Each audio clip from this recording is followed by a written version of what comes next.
이번 주 서울대학교가 입시의 판을 흔드는 발표를 했습니다. 이거는 단순한 제도 변경이 아니에요. 우리 학생들을 보는 기준이 완전히 바뀐다는 이야기였는데요. 근데 저는 서울대를 안 갈 건데요? 혹시 지금 이렇게 생각을 하셨나요? 그런데요, 제가 이 소식을 여러분들께 소중한 시간을 들여가며 정리해서 전해드리는 이유는 당연히 있습니다. 서울대가 움직이면 대한민국 입시 전체가 요동치기 때문입니다. 먼저 서울대가 정식 가군에서 나군으로 이동을 하자 가군에서 연세대와 고려대가 바로 동반 이동을 했죠. 그러면 서성한 이하 연세대와 대학들한테도 영향을 줄 수밖에 없습니다. 그리고 서울대가 이 정시에 교과평가를 도입을 하자 고려대가 수능 교과 전형을 만들었고요. 연세대도 학생부를 정시에 반영하기 시작했죠. 그리고 서성한 이하에 당연히 영향을 주고 있습니다. 이렇게 서울대의 한 걸음은요, 다른 모든 대학의 방향을 바꿀 수가 있다는 것이죠. 그래서 서울대 학교가 뭔가를 발표했을 때 저희는 주의 깊게 집중해서 알아야 되는 것이고요. 이번에 제가 말씀드릴 부분은 면접입니다. 그런데요, 이 면접이 형식만 바뀐 게 아니에요. 이번 변화는 어떤 학생을 뽑을 것인가, 그 기준 자체가 바뀐 겁니다. 서울대는요, 2028학년도부터 단 하나의 질문을 던집니다. 이 생활기록부 정말 당신의 생각을 담고 있습니까? 지금부터 서울대가 여러분의 생각하는 힘을 어떻게 해부하려 하는지, 그리고 실제 면접 문항이 어떻게 구성될지 전부 공개하겠습니다. 현장에서 아이들을 만날 때면요, 이런 질문을 진짜 많이 받아요. 선생님, 저 동아리 부장도 했고 탐구 보고서도 3개 썼는데 면접에서는 뭘 물어보나요? 학교 활동 열심히 했으면 1단계 붙는 거잖아요. 면접은 그냥 확인 절차 아닌가요? 글쎄요, 저의 대답은 아니라고 얘기를 드리고 싶습니다. 서울대는요, 여러분의 활동 목록을 보는 게 아니에요. 서울대는 무엇을 했는가 보다 왜 그렇게 했는가를 본다는 것이죠. 왜 이 주제를 선택했는지, 어떤 시행착오를 겪었는지, 그 과정에서 스스로 어떤 질문을 던졌는지, 그 경험이 다른 공부와 어떻게 연결됐는지 이 모든 걸 말로 설명하고 증명해야 합니다. 그럼 서울대가 왜 이렇게 면접 방식을 바꿨는지 그 이유는 3가지가 있습니다. 첫 번째는요, 고교 학점제 때문입니다. 이게 학생마다 듣는 수업이 다르죠. A 학생은 미적분과 물리학을 듣고 B 학생은 확률과 통계, 생명과학을 들었어요. 학생마다 수업이 다르니까 같은 기준으로 비교하는 게 무의미해진 것이죠. 두 번째는 5등급제의 도입입니다. 1등급, 즉 상위권 학생이 너무 많아졌죠. 따라서 이제는 내신만으로는 진짜 실력을 가리기가 어려워졌습니다. 세 번째는 AI 시대가 왔습니다. 빅데이터 전문가 송기령 박사님이 세바시 강연에서 이런 이야기를 했어요. 요즘 중고등학생 수행평가는 부모도 돕기 어렵습니다. 너무 어려워서 한 부모님은 자녀에게 이렇게 말했대요. 그냥 챗 GPT랑 해. 그리고 UCLA 졸업생은 졸업식 날 노트북을 들고 왔대요. 거기에 뭐라고 써 있었을까요? 고마워요, 챗 GPT 덕분에 졸업했어요. 그래서 송기령 박사는 이렇게 결론을 내렸습니다. 앞으로 면접이 뜹니다. 써온 글을 믿을 수가 없기 때문입니다. 바로 이거예요. 서울대는 이제 무엇을 아는지가 아니라 어떻게 생각하는지를 봐야 한다고 선언을 한 것이죠. 보고서는 AI가 쓸 수 있어요. 하지만 면접장에서 즉석으로 질문에 답하고 자기 생각을 논리적으로 설명하는 건 AI가 대신해 줄 수 없습니다. 정답을 외운 학생이 아니라 스스로 질문을 만들고 답을 찾아가는 학생. 그게 서울대가 원하는 인재입니다. 2028학년도부터 서울대는 2개의 면접 방식을 도입을 합니다. 첫 번째는 현미경 면접이에요. 정식 명칭은 학생부 기반 역량평가 면접으로 수시 지역균형과 수시와 정시의 기회균형 전형에서 실시가 됩니다. 여러분의 과거, 즉 생기부에 기록된 활동을 깊이 들여다본다는 거예요. 두 번째는 망원경 면접으로요. 정식 명칭은 SNU 역량평가 면접이에요. 수시 일반 전형에서 진행이 되고요.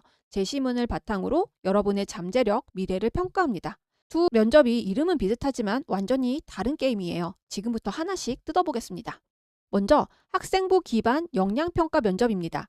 현미경처럼요. 여러분의 과거를 아주 세밀하게 들여다봅니다. 생기부에 기록된 활동 하나하나를 깊이 파고들어요. 이 활동 정말 네가 한 게 맞아? 왜 그렇게 했어? 다른 방법은 없었어? 이렇게 한 줄 한 줄 확대해서 검증합니다. 이건 단순한 확인 절차가 아니에요. 거의 신문에 가깝습니다. 서울대가 이 면접에서 추구하는 건 명확해요. 경험의 경계를 넘어 발현되는 발산적 사고와 문제 해결 능력, 그리고 학문 후속 세대로서의 종합적 역량. 이게 무슨 뜻이냐면요. 단순히 이 활동했어요가 아니라 그 경험에서 배운 걸 다른 상황에도 적용할 수 있는지, 스스로 생각을 확장할 수 있는지를 본다는 거예요. 그래서 서울대는 질문을 3단계로 설계합니다. 레벨 1 기본 질문입니다. 문항의 시작점이고요. 기재 내용의 사실, 확인, 그리고 경험을 묻습니다. 그리고 맥락과 배경을 파악하는 질문을 할 수 있고요. 레벨 2는 성찰과 성장의 질문이에요. 역량의 발현 경험을 확인하고요. 문제 해결 과정에서 기른 역량과 성찰의 시작, 적용, 경험, 구체성을 확인합니다. 레벨 3, 첫 번째는요. 심화와 확장입니다. 학습에서 기른 역량의 종합, 발전 정도를 확인하는 질문을 할 수 있고요. 학문 후속 세대로서의 적합한 소양과 역량을 종합적으로 판단할 수 있는 질문을 한다는 거예요. 예를 들어 볼게요. 생기부에 환경 동아리에서 교내 쓰레기 분리수거 캠페인을 기획함이라고 적혀 있다고 한번 해보죠. 그럼 이렇게 물어볼 수 있습니다. 레벨 1 기본 질문은요. 캠페인 기획 과정에서 당신이 구체적으로 맡은 역할이 뭐였나요? 어떤 배경에서 이 활동을 시작하게 됐나요? 이렇게 물어볼 수 있고요. 레벨 2 질문은 성찰과 성장의 질문이죠. 학생들이 분리수거를 안 하는 이유를 어떻게 파악했나요? 설문인가요? 관찰인가요? 인터뷰인가요? 그 방법을 선택한 근거는 무엇인가요? 처음 계획과 달라진 게 있었나요? 왜 바꿨나요? 이런 질문을 할 수 있다는 거예요. 마지막 레벨 3 질문, 심화와 확장 질문입니다. 이 경험에서 배운 문제를 파악해서 해결해서 검증한 과정이 환경공학을 전공할 때 어떻게 도움이 될 것 같아? 만약 대학에서 더 큰 규모의 환경 캠페인을 기획한다면 고등학교 때와 다르게 접근할 부분이 있을까? 이렇게 물어볼 수 있다는 것이죠. 보이시나요? 레벨 1은요. 해설을 확인하고요. 레벨 2는 왜, 어떻게를 파고들고요. 레벨 3는 그 다음은 확장 가능성을 봅니다. 단순히 했다 안 했다가 아니라 왜, 어떻게, 그 다음을 끝까지 캐 묻는 것이죠. 그래서요. 그냥 했어요로는 부족합니다. 왜 그렇게 했고 어떻게 했고 그 결과는 무엇이었는지 끝까지 이야기할 수 있어야 됩니다. 그래서요. 성찰 없이 그냥 활동만 많이 한 학생은 여기서 무너져요. 여러분의 생기부 한 줄 한 줄이 완벽하게 설명이 가능해야 합니다. 화려한 기록이 아니라 진짜 고민의 흔적이 남아 있어야 한다는 것이죠. 다음은 SNU 역량평가 면접 수시 일반 전형에서 실시합니다. 망원경처럼 여러분의 미래, 즉 잠재력을 멀리 내다봅니다. 생기부에서 질문을 뽑아서 하는 것이 아니라요. 제시문과 과제를 줍니다. 문제를 어떻게 정의하는지, 어떤 전략으로 접근하는지, 막혔을 때 이 학생이 어떻게 돌파하는지를 보는 면접이에요. 핵심은요. 탐침 질문입니다. 면접관은 여러분의 답변을 듣고 계속 파고들어요. 왜 그렇게 생각했죠? 다른 방법은요? 그 선택의 근거는 충분했나요? 반대 상황이라면 어떻게 바뀔까요? 그래서 서울대가 이번에 실제 공개한 예시 과제를 한번 살펴볼게요. 과제는 재난대피 시뮬레이션 설계하기입니다. 그래서요. 화재 상황에서 학생들이 안전하게 대피할 수 있는 시뮬레이션 프로그램을 설계하라. 이게 과제예요. 그런데 여기에 조건이 여러 개 있어요. 복도마다 수용 인원이 다르고요. 불길과 연기의 확산 속도가 다를 것이고요. 출구와 계단이 여러 곳입니다. 그리고 실시간으로 상황이 계속 변해요. 자, 여러분이라면 어떻게 설계하시겠어요? 면접관은 아마 이렇게 질문을 이어갈 겁니다. 어떤 알고리즘을 쓴 건가요? 그 알고리즘의 비용 함수는 어떻게 설정할 건가요? 거리 외에도 위험도도 고려해야 되지 않나요? 위험도를 어떻게 수치화할 건가요? 연기 농도, 온도, 가중치는요? 계산 시간이 오래 걸리면 실시간 대피에 문제가 생기지 않나요? 네, 정답은 없습니다. 하지만 어떤 생각의 흐름으로 여기에 도달했는가는 면접관이 정확히 포착합니다. 문제를 어떻게 분석했는지, 변수를 어떻게 정의하는지, 제한된 상황에서 어떤 결정을 내리는지, 그리고 예상치 못한 질문에 어떻게 반응하는지, 이게 바로 서울대가 말하는 탐구력입니다. 자, 그렇다면 우리는 지금 무엇을 해야 될까요? 첫째, 질문하는 공부를 시작하세요. 수업을 들을 때 왜라는 질문을 달고 살아야 됩니다. 미적분을 배우면요. 이게 현실에서 어떻게 쓰일까? 역사를 배우면요. 만약 그때 다른 선택을 했다면? 과학 실험을 할 때는요. 조건을 바꾸면 어떤 결과가 나올까? 이처럼 이제는 답을 외우는 공부가 아니라 질문을 던지는 공부로 바뀌어야 한다는 것이죠. 실제로 2025학년도 수능 만점자 최장우 학생이 얼마 전 유퀴즈 온 더 블럭에 나와서 이렇게 말을 했어요. 저는 공부도 그렇고 뭘 할 때 왜라는 질문을 많이 했어요. 내가 이걸 왜 하고 있지? 왜 이런 문제를 냈지? 문제의 의도를 파악하려고 노력했습니다. 자, 보세요. 수능 만점자도 서울대가 원하는 학생도 결국 같은 말을 합니다. 왜라고 묻는 습관. 이게 탐구력의 시작입니다. 답을 그냥 무작정 외우지 말고 질문을 만드세요. 자, 두 번째는요. 사고의 과정을 기록하는 겁니다. 탐구 결과만 남겨서는 안 됩니다. 그 뒤에 어떤 생각이 있었는지가 더 중요해요.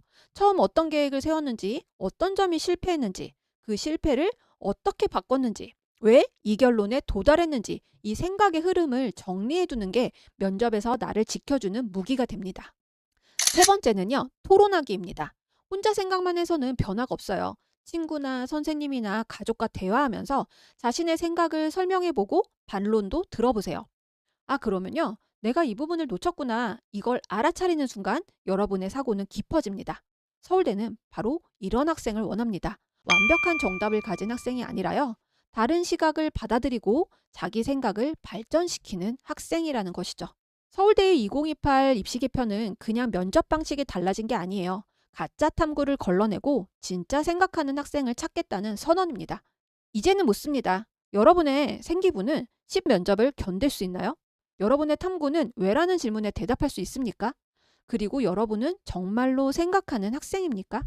자, 오늘 영상 핵심을 한번 정리해 볼게요. 서울대가 바뀌면요. 다른 대학들한테 영향을 줍니다. 그리고 면접은 확인이 아니라 검증이고요. 정답이 아니라 사고의 작동을 본다는 거예요. 지금부터 질문하고 기록하고 토론하시면 됩니다. 이번 영상에서 여러분들이 얻은 건 단순한 면접 정보가 아니라 대학이 여러분의 생각하는 방식을 앞으로 어떻게 들여다보는지에 대한 통찰이 있었으면 좋겠습니다. 그리고 한 가지 더 중요한 정보가 있는데요. 서울대 2028학년도 최종 전형 계획은 올해 4월 말까지 공개됩니다. 지금 발표된 내용은요. 연구 중간 보고 단계이고요. 4월에 확정안이 나올 거예요. 그때 또 정리해서 알려드리겠습니다. 참고로 오늘 설명드린 서울대 2028 데이포럼 자료집 원본은 저의 1호생 카페에 올려뒀어요. 고정 댓글에 카페 링크 걸어놨으니까요. 더 자세히 보고 싶으신 분들은 다운받아서 직접 확인해 보시면 좋겠습니다. 이 영상이 도움이 되셨다면 구독과 좋아요 부탁드리고요. 다음 영상에서는 이 현미경 면접 실전 대비법을 한번 가지고 오겠습니다.